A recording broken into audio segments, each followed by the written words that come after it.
Hello, and welcome to Pro Trader Strategies Market Commentary for Tuesday, December the 8th.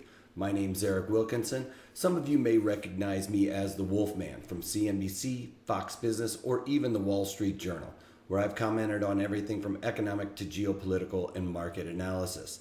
Please keep in mind that everything that we talk about in these market commentaries is not a solicitation to buy or sell any of these securities or strategies. At the end of the day, we're here to teach you some different strategies that you can implement into your own portfolios, but please do that in your own way.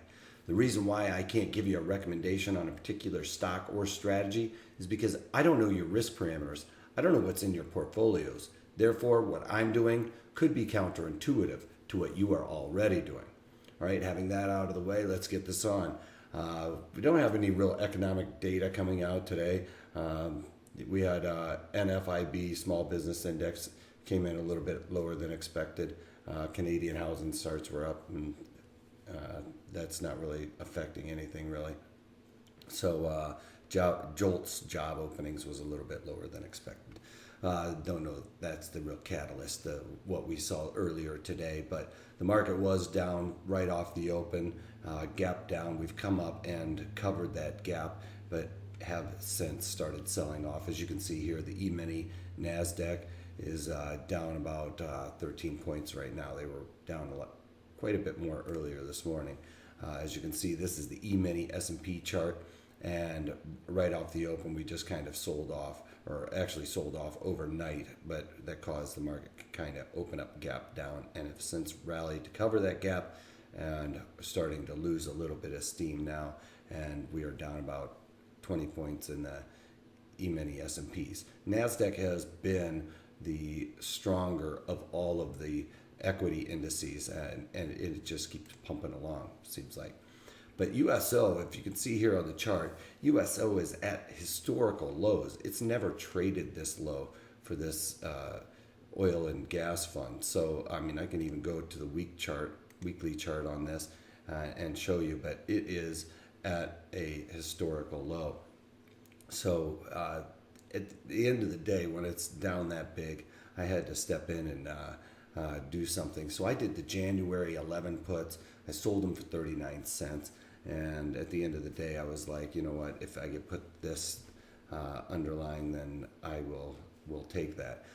Don't have a whole lot going on today. The market's kind of been up and down. I haven't found any real opportunities. I'm still trying to find a spot to put on some more Kinder Morgan and KMI. It keeps sliding, but seems to have found maybe somewhat of a base down here. It looked a little bit better earlier yesterday, but it kind of opened up down again today. So I was chasing it yesterday, didn't get filled, and today I'm just kind of eyeballing it to see what happens there.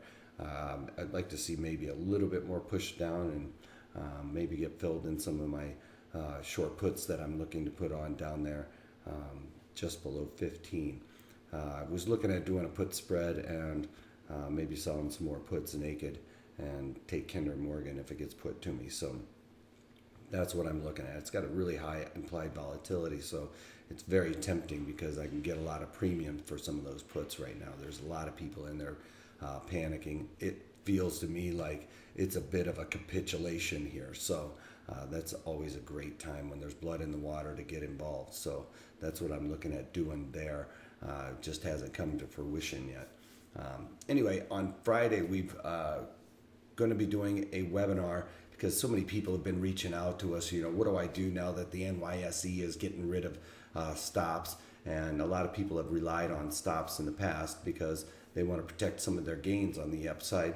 They can do a trailing stop in case it comes down. Now, I'm not a big fan of stops because, for one, they always seem to get hit because, you know, the people that are trading know the support resistance areas. The algos know that now. So they go stop seeking.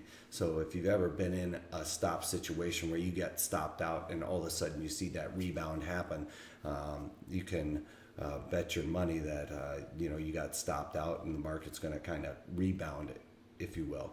The great thing about using options is you don't have to live by it day by day and constantly watch it and see if you get stopped out and then try and get back in while you're chasing the market on the upside.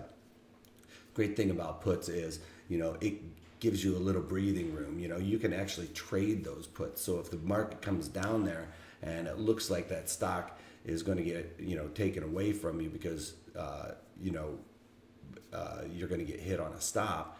Well, with the puts, the market can come down and you can make that decision. Well, I want to cover these puts, or I can just wait it out and see if that market rebounds. And you've got that little bit of insurance, and it doesn't really cause you to panic or get out of different things at the at the wrong time. So we're going to be talking about this. We're going to be doing it on a several part series and showing you different ways that you can implement these different types of strategies in your account so that you really don't have that risk of being stopped out. Now that they've gotten rid of it, you're going to have to come up with some different type of strategy that you can wrap around your different core portfolios to protect some of your gains. And this is going to be a great way to do that. I'm going to show you that for the money that you would pay a mutual fund to manage some of that money, that's going to be made up by just taking this into your own reins and being able to buy these puts for probably as little as you would be losing on asking for financial advice or the slippage on some of these different underlyings. So check that out on Friday. It should be a really good one. And remember, on Monday coming up, I'm going to be at that round table, so you can go to protraderstrategies.com, find out about both of those and how you can get on the round table and sign up for that webinar on Friday. All right, that's all I got for you guys today. If you can't take that, take it easy.